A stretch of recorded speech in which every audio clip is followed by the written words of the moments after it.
Hi, this is Dr. Kirk Megu, TV and podcast host and former university lecturer. My country, Trinidad and Tobago, experienced a failed coup in 1990 by an Islamic group. I've written about it a lot as an academic, and it lasted 7 days. It failed, but it caused huge problems in the country, and we still haven't really come to terms with everything as yet. It's the only such coup that's happened in the Western Hemisphere and in our country, in fact. And well, to cut a long story short, the group was actually freed by the courts, and they got themselves involved in politics and also in crime as well. So there's a lot of issues that have been emanating from that event and that group, and I've actually, being involved in politics, I've actually worked, and also in social causes and these things. I've actually ended up working with former members of the organization, some people who were current members of the organization as well.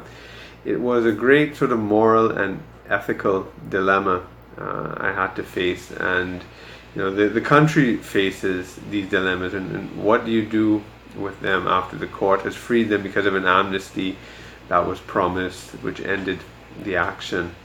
Now, on Facebook the other day, one of the sons of the coup perpetrators, who he individually apologized for his actions, but one of the sons started to talk about his experiences in the coup in 1990 as a young child.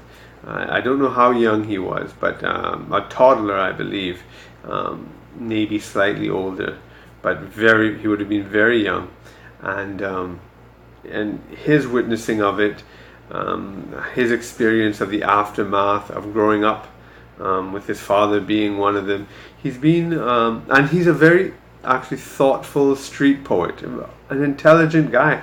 I've known him for a number of years now personally, and I had worked with him in politics in the 2000s at one point, and again, this was part of the sort of moral and ethical dilemmas that I faced and we had faced, but we decided to work with him and his father because of their stance as well on what happened during that time.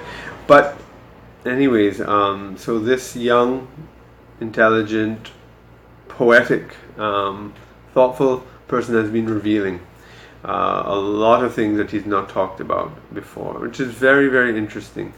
And I was wondering if I should have him on my podcast. I'm having guest problems again, and I won't get into those details.